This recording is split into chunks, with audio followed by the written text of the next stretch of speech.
Bihar news में स्वागत है आपका दोस्तों। मैं हूं फिरदौस गनी और आप देख रहे हैं केडीबी लाइव। दोस्तों आज हो चुका है 23 फरवरी 2025। तो आज की पूरे बिहार की टॉप न्यूज लेकर आए हैं आपके लिए। वीडियो शुरू करने से पहले आपसे एक रिक्वेस्ट है कि अगर आप पहली बार इस चैनल पर आए हैं तो चैनल को सब्सक्राइब करके बेल आइकन को प्रेस कर दीजिए और साथ ही वीडियो को लाइक कर दीजिए, अपने दोस्तों के साथ शेयर भी कीजिए।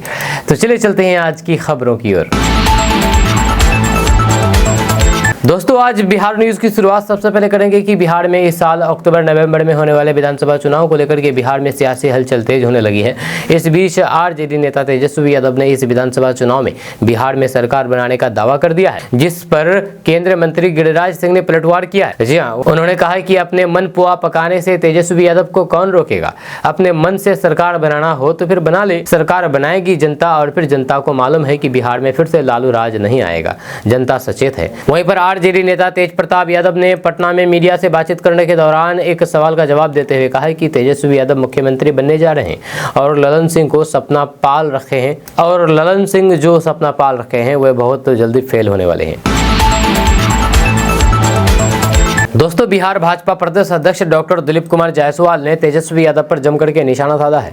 उन्होंने कहा है कि तेजस्वी जी राजनीति छोड़कर के बीच में डॉक्टर की डिग्री ले लिए हैं, असली पढ़ाई तो कर नहीं पाए, मैट्रिक फेल रह गए हैं। बहुत ज्यादा मेडिकल एक्सपर्ट नहीं बनना चाहिए, अगर राजनीतिक एक्सपर्ट है तो फिर चलेगा, लेकिन अब मेडिकल एक्सपर्ट भी बन गए, ये कैसे संभव है। वहीं पर दूसरी ओर जदयू के प्रदेश अध्यक्ष उमेश कुशवाहा ने कहा कि जिस तरह मुख्यमंत्री जी ने प्रगति यात्रा में 4 डिग्री से लेकर के 40 डिग्री तक हर जगह जाकर के न्याय के साथ विकास की जो गाथा लिखी है वे काबिले तारीफ है। मुख्यमंत्री के द्वारा प्रगति यात्रा के साथ जो विकास की आंधी बही है, इसको देख करके विपक्ष औंधे मुंह गिर गया है और अनर्गल बयान देते हुए गाल बजाना शुरू कर दिया है। उन्होंने कहा कि हमारे नेता मुख्यमंत्री जी न्याय के साथ विकास करते हैं, इसलिए बिहार की जनता समझ चुकी है कि किन के साथ हमें रहना है। वहीं पर अगर राजनीति के लायक है और राजनीति में आना चाहते हैं तो फिर स्वागत है। वहीं पर मुख्यमंत्री नीतीश कुमार के बेटे निशांत कुमार की राजनीति में आने की अटकलें तेज हो गई है। इसको लेकर के पूछे गए सवाल पर जवाब देते हुए भाजपा के प्रदेश अध्यक्ष डॉक्टर दिलीप कुमार जायसवाल ने स्पष्ट रूप से कहा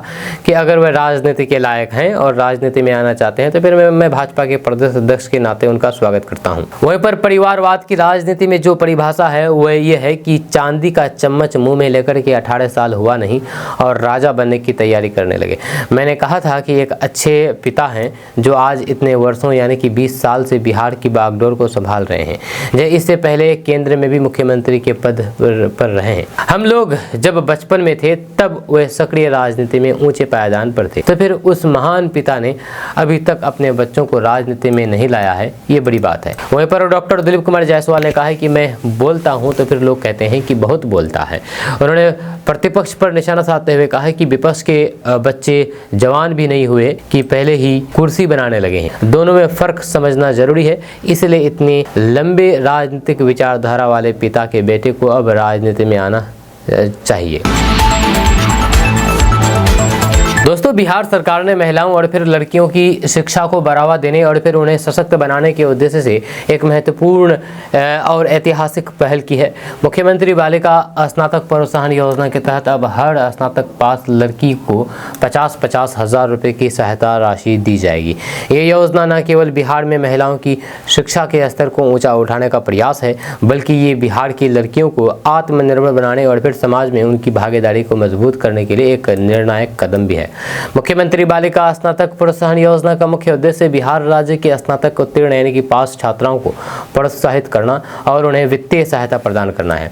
ये योजना विशेष रूप से उन लड़कियों के लिए बनाई गई है जिन्होंने स्नातक की डिग्री प्राप्त की है, ताकि वे अपनी शिक्षा को आगे बढ़ाने में सक्षम हो सके और फिर अपने भविष्य को संवार सके। इस योजना के तहत बिहार के विश्वविद्यालयों ने स्नातक पास 5 लाख से अधिक छात्राओं के रिजल्ट अपलोड कर दिए हैं। इसमें सबसे अधिक रिजल्ट साल 2024 में जारी हुए हैं। ये एक स्पष्ट संकेत है कि बिहार सरकार ने बड़ी संख्या में स्नातक छात्रों को योजना का लाभ देने के लिए पूरी तरीके से तैयारी में कर ली है।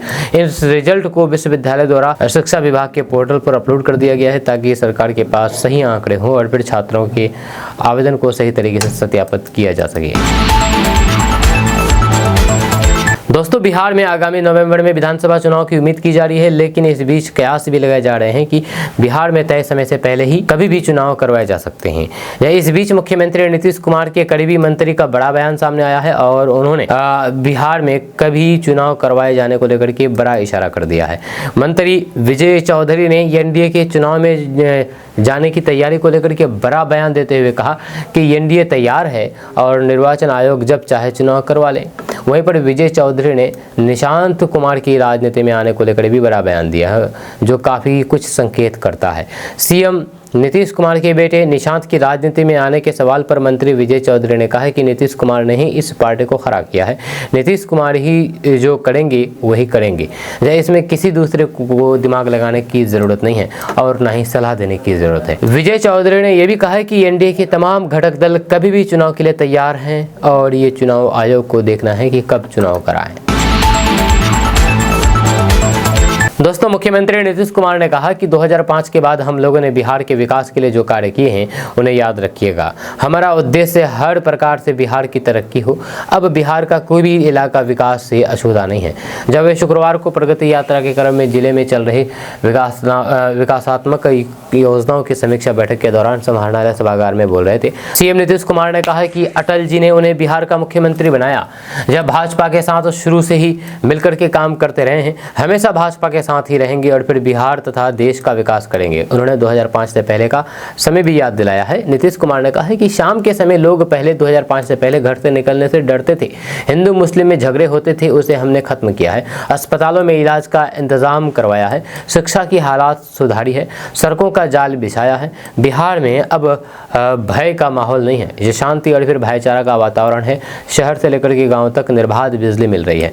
मुख्यमंत्री नीतीश कुमार ने यह भी कहा है कि 2006 से अब तक 8000 से अधिक कब्रिस्तानों की घेराबंदी की गई है। साथ ही 60 वर्ष से पुराने मंदिरों की चारदीवारी का निर्माण कराया गया है। हम लोगों ने कोई भी काम नहीं छोड़ा है। केंद्र के सहयोग से कई विकास कार्य किए जा रहे हैं। उन्होंने कहा है कि साइकिल योजना के तहत दी गई साइकिल से लड़कियां स्कूल तो जाती ही है, जो अपने माता पिता को बिठा करके बाजार भी ले जाती है। ये दृश्य काफ़ी अच्छा लगता है। बिहार के किसी भी कोने से पटना पहुँचने में 6 घंटे लगते थे, अब उसे 5 घंटे में पूरा किया जा रहा है। दोस्तों लोकसभा चुनाव में अपनी ही पार्टी बीजेपी के नेताओं पर गद्दारी का आरोप लगाने वाले पूर्व केंद्रीय मंत्री आर.के. सिंह के बयान के बाद पार्टी में विस्फोट हो गया है। आर.के. सिंह के आरोपों का जवाब देने के लिए बीजेपी के कद्दावर नेता मैदान में उतर गए हैं। शनिवार की सुबह पूर्व मंत्री अमरिंदर प्रताप सिंह ने आर.के. सिंह को मीडिया में बयान देने के बजाय अनुशासन में रहने की नसीहत दे दी थी। जहां अब एक और बड़े नेता ने आर.के. सिंह को जम करके खरी खोटी सुनाई है। जहां आरा के बरहड़ा से बीजेपी विधायक और पूर्व मंत्री राघवेंद्र प्रताप सिंह ने आर.के. सिंह पर बड़ा हमला बोला है। राघवेंद्र प्रताप सिंह ने कहा है कि आर.के. सिंह का मानसिक संतुलन बिगड़ गया है। अगर वे कह रहे हैं कि उन्हें पार्टी के नेताओं ने हरवाया है तो फिर उन्हें बताना चाहिए कि किस नेता ने गद्दारी की है। आर.के. सिंह वैसे नेताओं का नाम क्यों नहीं ले रहे हैं। राघवेंद्र प्रताप सिंह ने कहा है कि मैंने भी कई चुनाव हारे हैं, लेकिन कभी किसी पर आरोप नहीं लगाया है कि उसने मुझे हरवाया है, बल्कि अपनी गलती को तलाशा जिसके कारण मेरी हार हुई। आर.के. सिंह ऐसा करने के बजाय दूसरों पर आरोप लगा रहे हैं।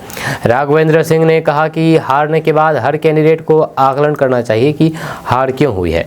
दूसरों पर आरोप लगाने से पहले अपने अंदर झांकना चाहिए। राघवेंद्र सिंह ने कहा कि अगर आर.के. सिंह ये कह रहे हैं कि उन्हें कुशवाहा और फिर ब्राह्मण जाति के लोगों का वोट नहीं मिला तो फिर उन्हें 5 लाख वोट कैसे आया।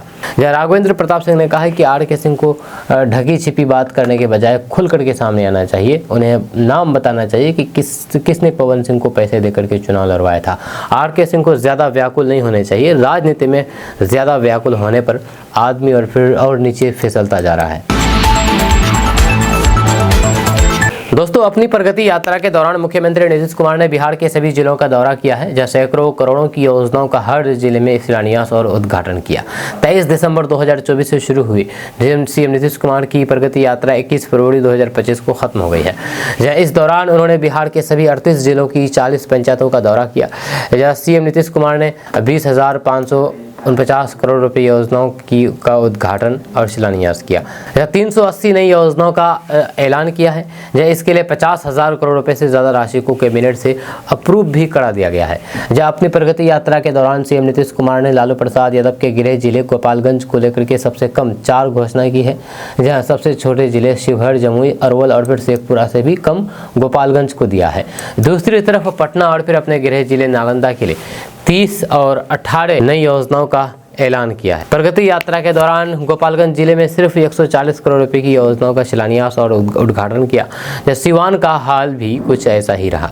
सिवान में सबसे कम 109 करोड़ रुपए की योजनाओं का शिलान्यास और उद्घाटन किया। मुख्यमंत्री नीतीश कुमार ने सबसे अधिक राशि जेडीयू के कार्यकारी अध्यक्ष संजय झा के गृह जिले दरभंगा को दी, जहां 1500 करोड़ रुपए की योजनाओं का शिलान्यास और उद्घाटन किया। दूसरे नंबर पर जीतन राम मांझी का जिला गया जिला रहा, जहाँ पर 1437 करोड़ रुपए की योजनाओं का उद्घाटन और शिलान्यास किया। वहीं पर पीएम मोदी के आने से पहले सीएम नीतीश कुमार ने भागलपुर में 1224 करोड़ रुपए योजनाओं की आधारशिला और उद्घाटन किया। मोदी 24 फरवरी को भागलपुर आने वाले हैं, यानी कि कल। वहीं पर अपनी प्रगति यात्रा के दौरान मुख्यमंत्री नीतीश कुमार ने कई बड़ी घोषणाएं की है। जहाँ रक्सौल एयरपोर्ट का एक्सपेंशन होगा, जहाँ गन्ने की कीमत में 20 रुपये प्रति क्विंटल की बढ़ोतरी होगी। वहीं पर पटना के जेपी गंगा पथ को पश्चिम की ओर, कोइलवर के वीर कुंवर सिंह सेतु तक पूर्व की ओर, मोकामा के राजेंद्र सेतु तक पुराने NH 31 का चौड़ीकरण और भी कई सारी योजनाएं हैं। दोस्तों, बिहार की राजनीति में इन दिनों मुख्यमंत्री नीतीश कुमार के बेटे निशांत कुमार की एंट्री को लेकर के चर्चा जोरों पर है। जेडीयू नेताओं का कहना है कि इसका फैसला खुद नीतीश कुमार करेंगे, जबकि एनडीए खेमे में निशांत का स्वागत करने की होड़ मची है। इसी कड़ी में केंद्रीय मंत्री जीतन राम मांझी ने भी निशांत कुमार का राजनीति में स्वागत किया है। अब विपक्ष की ओर से भी प्रतिक्रियाएं आनी शुरू हो गई है। जब बिहार विधानसभा में नेता प्रतिपक्ष तेजस्वी यादव ने निशांत कुमार को अपना भाई बताते हुए कहा कि अगर वे राजनीति में आते हैं तो फिर वह उनका स्वागत करेंगे। पटना में पत्रकारों से बातचीत करते हुए तेजस्वी यादव ने कहा कि निशांत मेरे भाई हैं, हम तो चाहेंगे कि वे जल्द ही घर में बसा लें, लेकिन उन्हें ये भी सोचना चाहिए कि उनके पिता के साथ जो लोग हैं वे पार्टी को ख़त्म कर रहे हैं। शरद यादव की बनाई गई पार्टी को बीजेपी और आरएसएस हाईजैक करना चाहते हैं।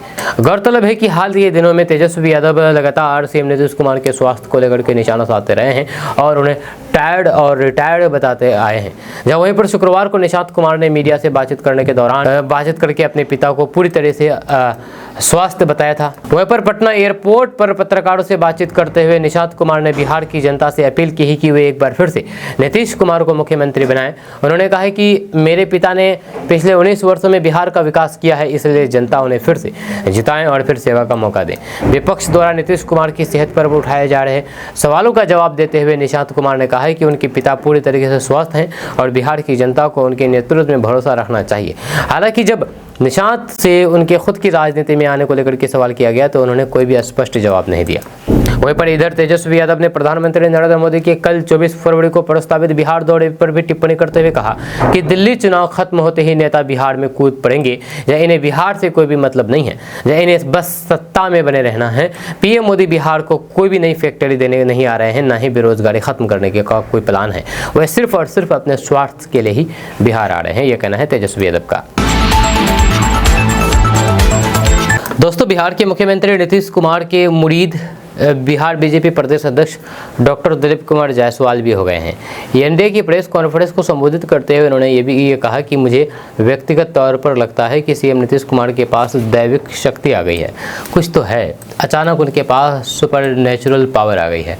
दिलीप कुमार जायसवाल ने कहा कि बिहार को विकसित बिहार बनाने के लिए प्रगति यात्रा में उन्होंने जो मजबूत इच्छा शक्ति दिखाई है, व्यक्तिगत तौर पर भी इस बदलाव को देख करके मैं आश्चर्यचकित हूँ। डॉक्टर दिलीप कुमार जायसवाल ने कहा है कि पूरे देश में मैंने इस तरीके के विकास की प्रगति की स्पीड नहीं देखी है। दैवीय शक्ति नीतीश कुमार के साथ है, जो अच्छा काम करता है उसके पास दैवीय शक्ति होती है, जिसकी शुरुआत मुख्यमंत्री नीतीश कुमार ने 23 दिसंबर को पश्चिमी चंपारण जिले से की थी। वहीं पर शुक्रवार को पटना जिले में प्रगति यात्रा पूरी की। सीएम नीतीश कुमार ने सभी जिलों की अपनी प्रगति यात्रा के दौरान कई घोषणा की है। सभी घोषणाओं को कैबिनेट की स्वीकृति भी चरणवार दी जा रही है। जब वहीं पर इस दौरान मुख्यमंत्री नीतीश कुमार ने हर जिले के के विभिन्न क्षेत्रों में गए और फिर विकास योजनाओं का जायजा लिया। साथ ही साथ स्थानीय लोगों से बातचीत करके उनकी भी राय जानी। हर जिले में प्रगति यात्रा के दौरान उन्होंने जनप्रतिनिधियों और फिर पदाधिकारियों के साथ बैठक की, सबकी बातों को सुना, साथ ही साथ पदाधिकारियों को आवश्यक निर्देश दिए। मुख्यमंत्री इससे पहले साल 2005 से अब तक 14 यात्राएं की है। प्रगति यात्रा उनकी 15वीं यात्रा रही। दोस्तों, प्रधानमंत्री नरेंद्र मोदी 24 फरवरी को बिहार दौरे पर पहुंच रहे हैं। इसके पहले बिहार में सीएम नीतीश कुमार की यूटर्न वाली राजनीति को लेकर के फिर से चर्चा तब छिड़ गई जब आरजेडी के भाई वीरेंद्र ने यह दावा कर दिया है कि नीतीश कुमार एनडीए छोड़कर के महागठबंधन में आने वाले हैं। उनके दावे से जहां सियासी खलबली मच गई है, वहीं पर तेज प्रताप यादव के बयान ने भी आग में घी डालने का काम किया है। तेज प्रताप यादव ने कहा है कि जल्द ही तेजस्वी यादव बिहार के मुख्यमंत्री बनने जा रहे हैं। जाहिर तौर पर बिहार में सियासी खलबली मची थी सो मच गई। साफ है कि अगर ये फिर होगा तो फिर एनडीए के लिए बहुत बड़ा झटका साबित हो सकता है। लेकिन नीतीश कुमार ने खुद के पलट जाने की बात जब उनको लगी थी तो उन्होंने खुद ही पानी डाल दिया। दरअसल कुछ दिनों से महागठबंधन की ओर से जो लगातार नीतीश कुमार के महागठबंधन में आने को लेकर के बयान दे करके बिहार की सियासत को गरमाने की कोशिश कर रहे थे, तो नीतीश कुमार ने ऐसी तमाम अटकलों को खारिज करते हुए एनडीए में ही रहने की बात फिर से दोहरा दी है और आरजेडी के दावे को सिरे से खारिज कर दिया है। दरअसल प्रगति यात्रा के दौरान अपने आखिरी दौरे में पटना में समीक्षा बैठक के दौरान अधिकारियों और फिर एनडीए के नेताओं के बीच सीएम नीतीश कुमार ने प्रधानमंत्री नरेंद्र मोदी के भागलपुर दौरे के ठीक पहले बड़ा बयान देते हुए उन तमाम अटकलों को धता बताते हुए साफ शब्दों में बीजेपी से अपनी पुरानी गहरी दोस्ती का हवाला देकर के आने वाले समय में भी बीजेपी के ही साथ रहने का वादा किया। सीएम नीतीश कुमार ने समीक्षा बैठक के दौरान संबोधित करते हुए एक बार फिर से दोहराया है कि उन्होंने स्वर्गीय प्रधानमंत्री अटल बिहारी वाजपेयी ने बिहार का मुख्यमंत्री बनाया था और फिर उन्होंने बीजेपी के साथ मिलकर के लंबे समय से बिहार के विकास के लिए वे काम कर रहे हैं और फिर आगे भी करेंगे। उन्होंने साफ कर दिया है कि अब वो बीजेपी का साथ छोड़ करके कहीं नहीं जाने वाले हैं। दोस्तों, असम की हेमंत सरकार ने विधानसभा में नमाज के लिए ब्रेक की दशकों पुरानी परंपरा को खत्म कर दिया है। हालांकि यह फैसला पिछले साल अगस्त महीने में लिया गया था, लेकिन लागू इसे बजट सत्र के दौरान किया गया है। असम सरकार के इस फैसले के बाद भारी विरोध भी देखने को मिल रहा है। AIUDF के विधायक रफीकुल इस्लाम ने नाराजगी जाहिर करते हुए कहा कि यह संख्या बल के आधार पर थोपा गया निर्णय है। उन्होंने कहा कि विधानसभा में करीब 30 मुस्लिम विधायक हैं। हमने इस कदम के खिलाफ अपने विचार व्यक्त किए थे, लेकिन बीजेपी के पास संख्या है, वे उसी के आधार पर इसे थोप रहे हैं। वहीं पर अध्यक्ष विश्वजीत दमाड़ी ने संविधान को देखते हुए प्रस्ताव दिया था कि असम विधानसभा को अन्य दिनों की तरह शुक्रवार को भी अपनी कार्यवाही का संचालन किया जाना चाहिए। इस नियम को कमेटी के सामने रखा गया था, जिसे कमेटी ने सर्वसम्मति से पास कर दिया। आपको बता दूं कि असम विधानसभा में लागू इस परंपरा के तहत मुस्लिम विधायकों को जुमे की नमाज अदा करने के लिए 2 घंटे का ब्रेक दिया जाता था, यानी कि इस दौरान सदन की कार्रवाई नहीं होती थी। विपक्ष ने सदन के इस फैसले पर सख्त एतराज जताते हुए इस बहुसंख्यकों की मनमानी बताया है। जब विधानसभा के इस फैसले के बाद मुख्यमंत्री हेमंत बिस्वा शर्मा ने इस फैसले का स्वागत करते हुए कहा ये परंपरा मुस्लिम लीग के सैयद सादुल्लाह की तरफ से 1937 में शुरू की गई थी और इस प्रावधान को बंद करने का फैसला उत्पादकता को प्राथमिकता देता है। इसके जवाब में स्पीकर विश्वजीत देमाड़ी ने कहा कि संविधान के धर्मनिरपेक्ष सिद्धांतों के तहत ये कदम उठाया गया है। बाकी दिनों की तरह शुक्रवार को भी बिना किसी नमाज ब्रेक के सदन चलेगा। दोस्तों, बिहार में इन दिनों बिजली बिल संग्रहण को लेकर के अभियान चलाया जा रहा है।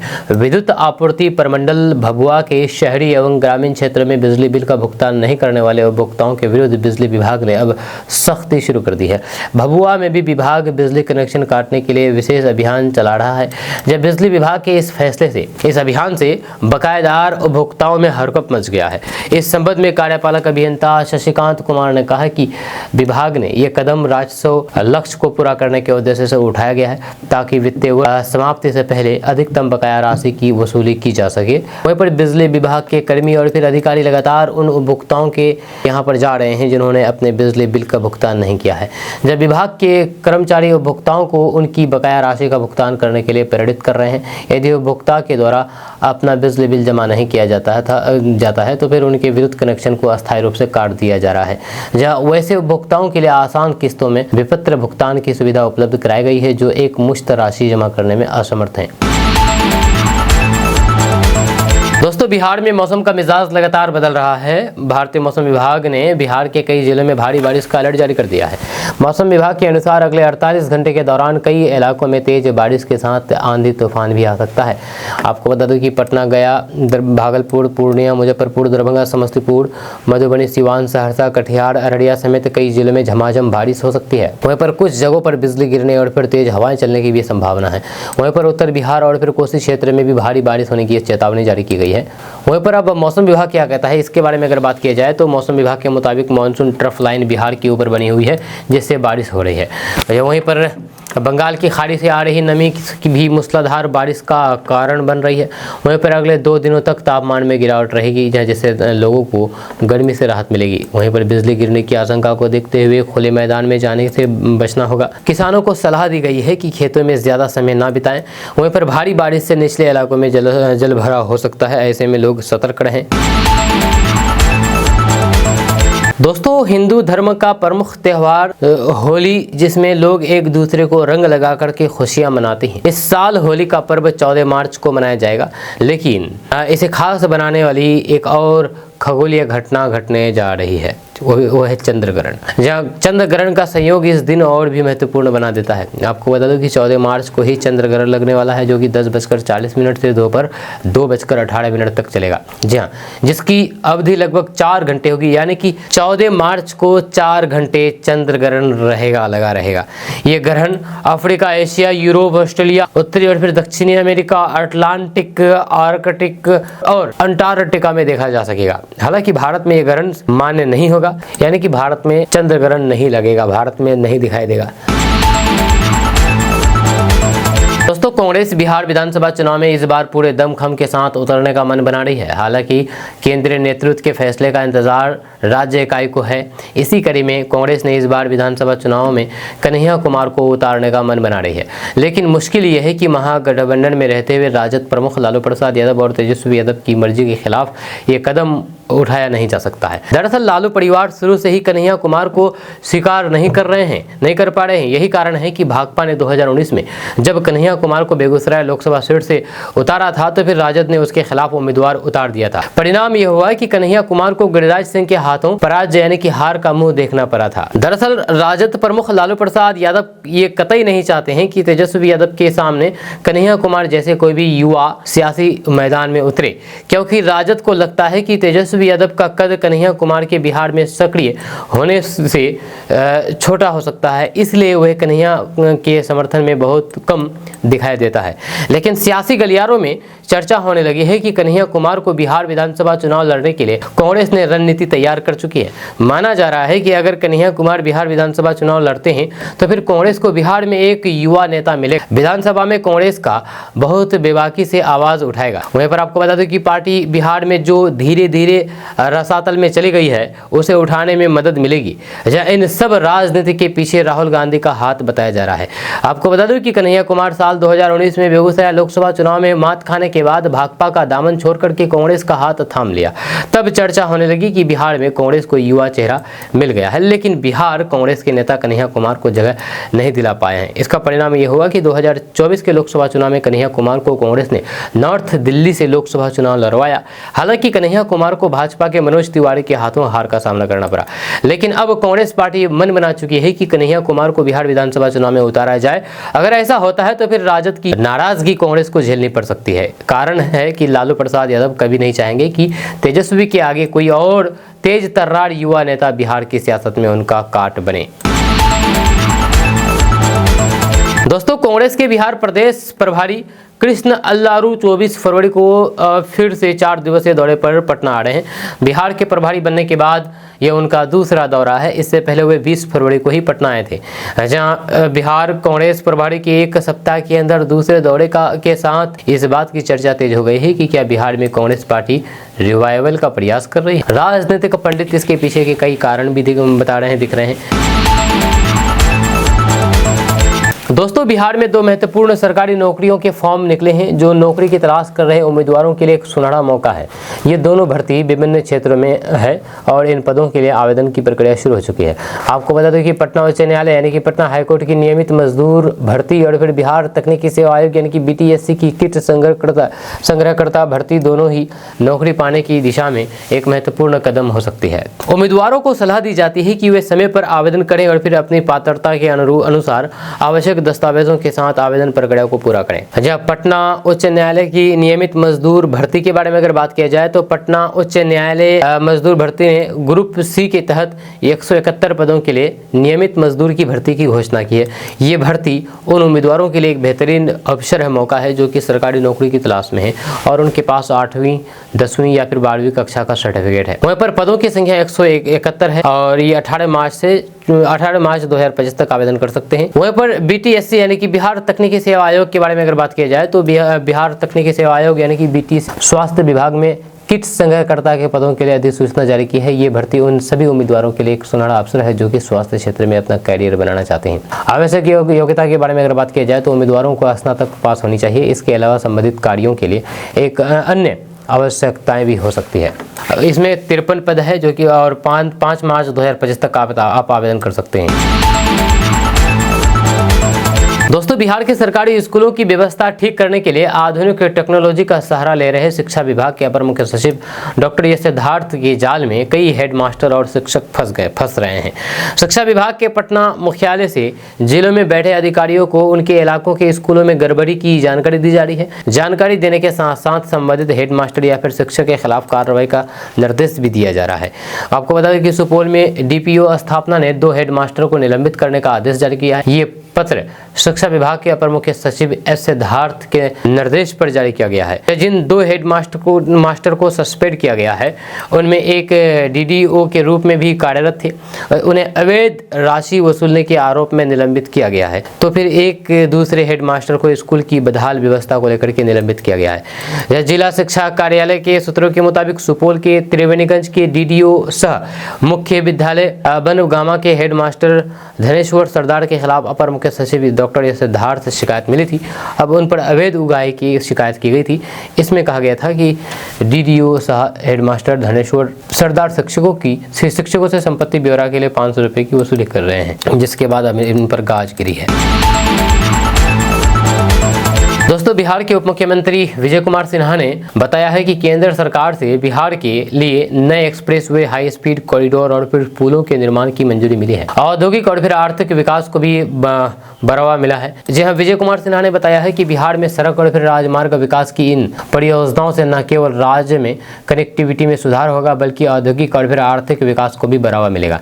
उन्होंने कहा है कि बिहार के किसी भी कोने 3 घंटा 50 मिनट के अंदर पटना पहुंचने के लिए प्रधानमंत्री नरेंद्र मोदी एवं केंद्रीय सड़क परिवहन एवं राजमार्ग मंत्री का लगातार सहयोग प्राप्त होता रहा है। जल्द ही एक्सप्रेसवे का DPR तैयार किया जाएगा, ये कहना है उप मुख्यमंत्री विजय कुमार सिन्हा का। उन्होंने बताया है कि इस क्रम के पिछले दिन पटना पूर्णिया एक्सप्रेसवे और गोरखपुर सिलीगुड़ी एक्सप्रेसवे के निर्माण के लिए मार्ग रेखन की स्वीकृति प्रदान कर दी गई है। इसके साथ रक्सौल हल्दिया एक्सप्रेसवे की स्वीकृति भी अगले माह तक प्राप्त हो जाएगी।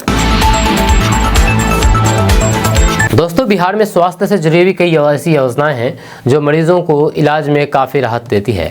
इससे न केवल गरीब का इलाज संभव हो पाता है बल्कि उन्हें अच्छी ट्रीटमेंट भी मिल जाती है। हालांकि केंद्र और फिर राज्य की ऐसी कई योजनाएं हैं जिसके बारे में आम लोगों को पता नहीं रहता है।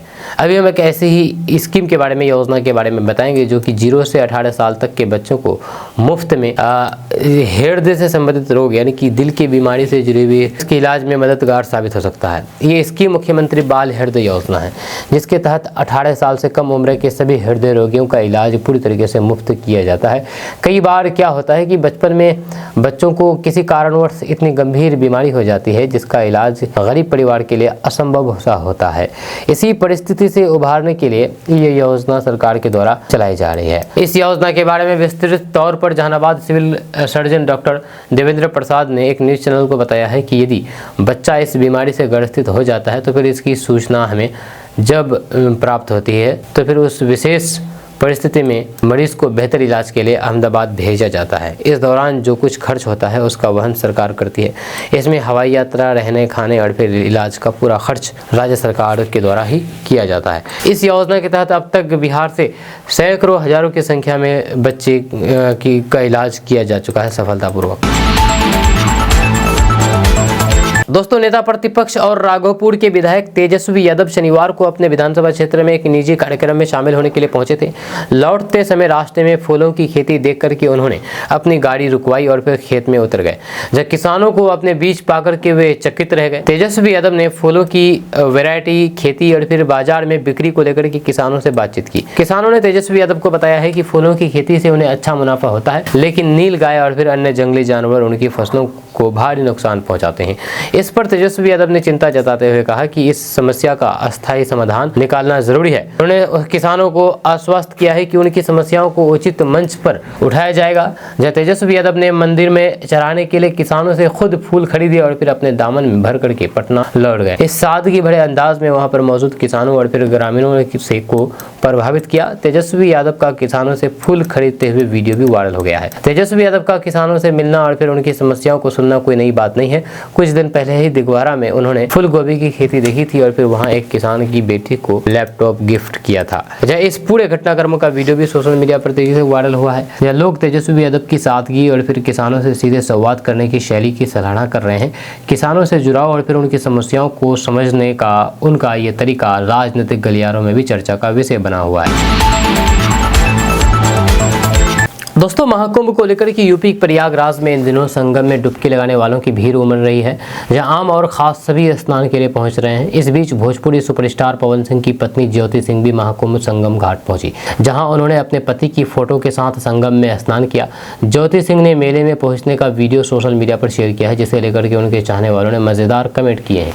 पवन सिंह की पत्नी ज्योति सिंह ने महाकुंभ स्नान का वीडियो इंस्टाग्राम पर पोस्ट किया है, जिसमें वे अपने पति की फोटो को हाथ में पकड़े हुए हैं और संगम में डुबकी लगा रही है। चूंकि पवन सिंह उनके साथ नहीं रहते, फिलहाल दोनों अलग हैं, इसलिए अपने पत्नी ने पति की फोटो के साथ ही डुबकी लगा ली।